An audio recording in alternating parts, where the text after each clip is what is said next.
નમસ્તે બાળકો, આ વિડીયોમાં આપણે આકારોના ક્ષેત્રફળ શોધવાના કેટલાક અનોખા ઉદાહરણો જોઈશું. ભોલા અને શેરખાને પૈસા ભેગા કરીને અપ્પુની દુકાનમાંથી કાજુ બરફી અને પિસ્તા બરફી ખરીદી. શેરખાન, ચાલ આપણે આ કાજુ બરફીને બે સરખા ભાગમાં વહેંચીને ખાઈએ, ભોલાએ શેરખાનને કહ્યું. ઠીક છે, પણ મારી એક શરત છે.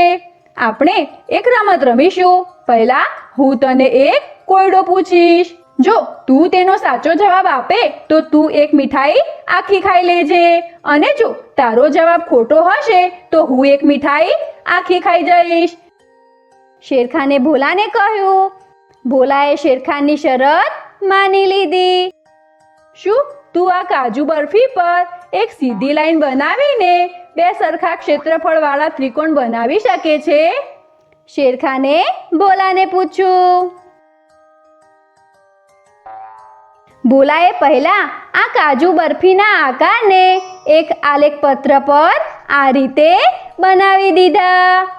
આ કાજુ બરફીનું ક્ષેત્રફળ 10 ગુણ્યા 10 100 ચોરસ સેન્ટીમીટર છે, અને જો હું આ રીતે એક સીધી રેખા દોરું તો હું આ કાજુ બરફીને બે સરખા ત્રિકોણોમાં વહેંચી શકું, કારણ કે બંને ત્રિકોણ આ કાજુ બરફીના અડધા છે.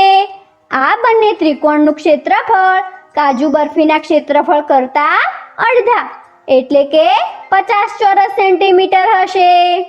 ભોલાએ શેરખાનને કહ્યું. શેરખાન ચોંકી ગયો.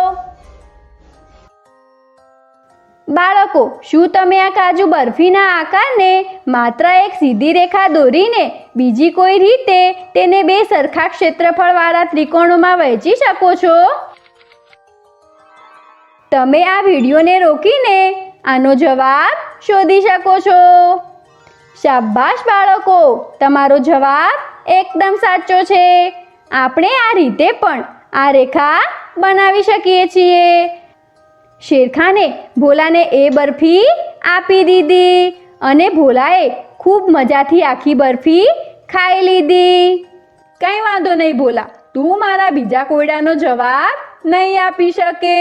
શું તું આ પિસ્તા બરફીને ફક્ત બે સીધી રેખાઓ દોરીને એક લંબચોરસ અને બે સરખા ક્ષેત્રફળવાળા ત્રિકોણમાં વહેંચી શકે છે? શેરખાને ભોલાને પૂછ્યું. ભોલો વિચારવા લાગ્યો. શેરખાનનો આ પ્રશ્ન થોડો મુશ્કેલ તો છે. બાળકો, શું તમે શેરખાનના આ પ્રશ્નનો જવાબ શોધી શકો છો? આપણે આ રીતે એક ઊભી રેખા દોરીને એક લંબચોરસ દોરી શકીએ છીએ, અને પછી એક આવી આડી રેખા દોરીને બે સરખા ત્રિકોણ દોરી શકીએ છીએ. જો આપણે નજીકથી જોશું તો આપણે જાણીશું કે બંને ત્રિકોણ આ ચોરસનો અડધો ભાગ છે.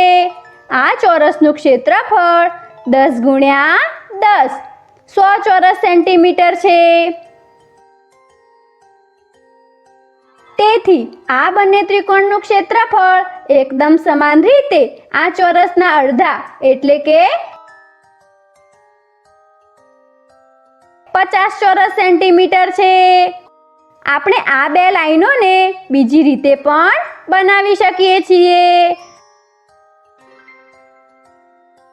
ભોલો શેરખાનના આ કોયડાનો જવાબ શોધી શક્યો નહીં, તેથી શેરખાને તે આખી પિસ્તા બરફી ખાઈ લીધી, અને ભોલાને આ કોયડાને હલ કરતા પણ શીખવી દીધું. બાળકો, આ વિડીયોમાં આપણે આકારોના ક્ષેત્રફળ શોધવાના કેટલાક રસપ્રદ ઉદાહરણો જોયા. આગળના વિડીયોમાં આપણે કેટલાક વધુ રસપ્રદ ઉદાહરણો જોઈશું.